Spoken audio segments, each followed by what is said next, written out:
Joseph W. Brady on 11th-hour developments. Save CSA 64. Vote no on Measure V. You know, Terry, since I saw you last, I spent, I think we filmed last Thursday. So Thursday afternoon, I went down with my friend Marty Kiefer. We had a couple other volunteers down there, Kelly Marshall. And we went to the post office down in Spring Valley Lake, and I've done that many times. I had a lot of fun.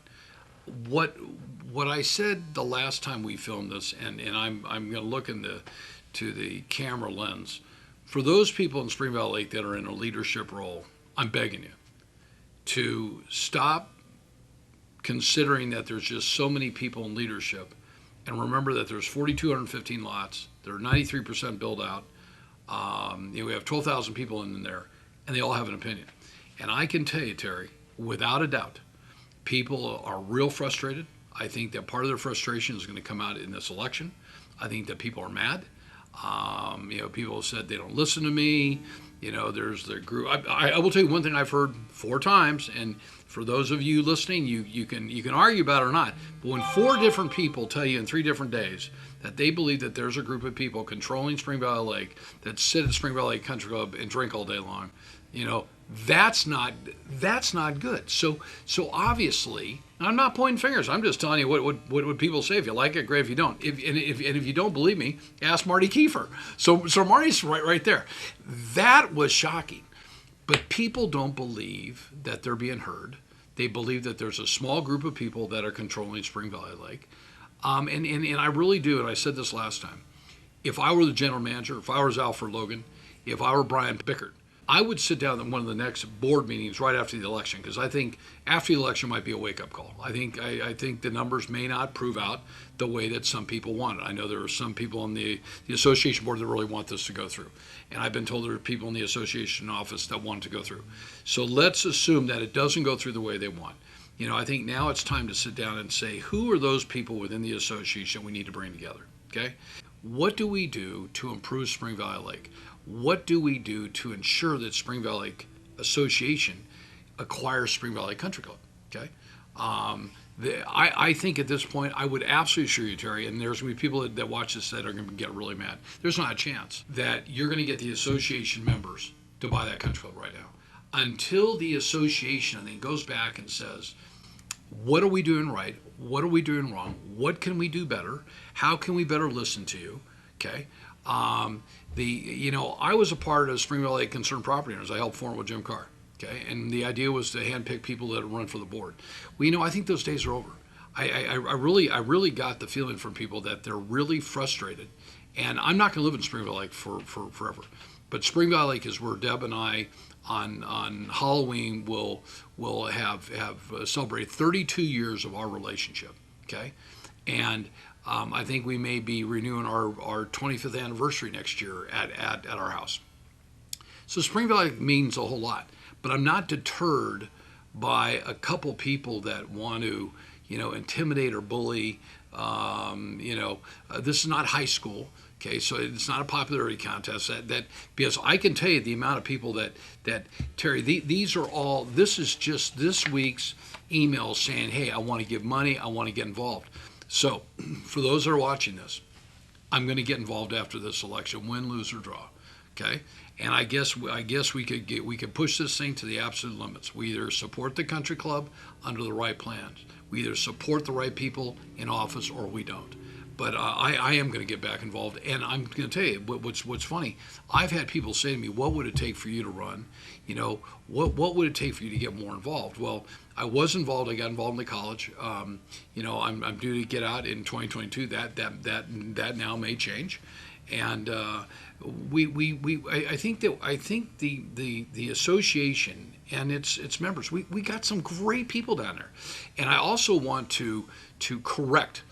Somebody whose name I brought up, and it was this person's wife that said that I apparently, or somebody made a comment from our side that people in Spring Valley Lake are not smart. Some of the most intelligent people I've ever met, and they're some of the biggest hearts I've ever met. But you're not going to win this election by dividing people. So at the end of the day, where do I think this is going? I think that we just put out a document this week. We finally got it published this week. It's 35 questions, 35 pages.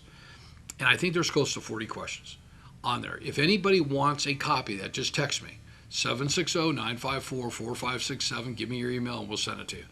We've now placed it on our website at www.savecsa64.com. We put out these questions, and then we put out the devil's in the details. So I feel pretty good that people down in Spring Valley Lake have read this stuff, see it, and now it even raises more of a question. I think it raises kind of a level of suspicion. The signs that we've had taken, Terry, as of right now, as of Thursday at 1:15, okay, today is the 22nd. I remember this day well. We've had 30 signs reportedly stolen. We had two of them taken off of a lady's house that used to work at the courthouse, and they were taken off in broad daylight. I've had signs taken off of the corner house and Fern's house across the street, broad daylight. I'm thinking, what's going on? So, we'll get through this, and hopefully, I plan on reaching out to Brian Biggert in November and suggesting that some of us sit down and try to figure out how to better work together. We don't have to like each other. But we need to work together. That's what leaders do. They put their personal issues aside and they say, okay, what do we got to do to break bread and work together? And in the meantime, for those that haven't voted, please vote. I hope that you vote for no on Measure V. But if you vote for the other side, that's great. Just vote. Win, lose, or draw. This is going to be a topic that I don't think anybody's going to forget. On the election topic, I asked how the outcome involving other measures may impact the local economy. I'm cautiously optimistic, Terry. I've said from a national level, I think that this election is about two things. It's either about socialism or capitalism. From a practical standpoint, I think the other issue that's really looming is what's happening with Prop 15. Okay, so like you have seen and other people have commented to me, people are starting to understand the severe impact. I mean, the absolute impact of what Prop 15 can do. When you think about when University of California at Berkeley and the governor's office did two similar studies from what I understand, and they estimated that between 85,000 and 120,000 people, if Prop 15 is passed, will lose their jobs. Okay, so to me, it's real scary what that message could bring. That I think is almost the bigger issue. Obviously we're all concerned here about who our president is and whether or not we're going to have more regulation or less regulation. Everybody has their opinion about what's going on in Sacramento. We have our friend Smitty running for the assembly, and I suspect that he's going to win. I want him to win. But as I've said to him, what are you going to be able to do on up there to really enact good legislation, reduce down the amount of regulations? I think that Jay Obernolte, Assemblyman Obernolte, did an absolute exceptional job. And I've said that, and Jay will try to remember to send you the tape. You did an exceptional job. You represented us well. You don't have a hidden agenda. You don't care about. The nice thing about Jay is nice to everybody because he has no political agenda. He's not trying to go climb the ladder. He doesn't need this job. He doesn't need the pension. So he's nice to everybody. And I think he understands that in a region like this, every region like this has different players, different agendas, different personalities, and he's not only catered to everybody, but he gets it. So when Jay sits at the table, as the Republican representative on the budget, he can talk as a businessman. I got 25 employees. I started my business. As Jay has said many times, he could not start his business state in California because of the legislation and the regulations. So he's going to do a great job going to Washington. And I'm going to tell you, Terry, the one thing about him, you give him a year, he will figure out who all the Republicans are in Congress, and he will bring some rationalization. A lot of those people back there have never created a job. They've never ever been an employer. They've never gotten sued. They've never had a workers' comp claim. Okay, they've never woken up in the middle of the night and wondered how they're going to make their payroll. Jay and his wife did. They've done a great job. So I'm really happy. I think Speedy's going to do a great job. And then we'll see at the county level what goes on. The county issue about term limits and the charter and all that. That's going to be interesting to see. But I don't think it's going to have a huge impact on what we do here. I think that I'm very, very optimistic about the future. Taylor in our office just kind of announced to me recently that not only is she buying a house as a first-time home buyer, but she wants to get in the business, and we're really proud of her. So I'm cautiously optimistic, but I think the thing that scares me the most is the hatred that we have in our world, and that kind of stuff has got to go away. Whoever gets into office, okay, whether it be Biden or Trump, somebody has got to bring America together again. Okay,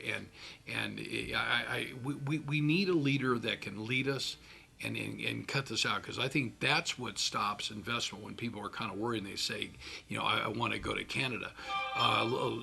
After the first debate, do you know the number one word in Google the next morning was people looking to move to Canada?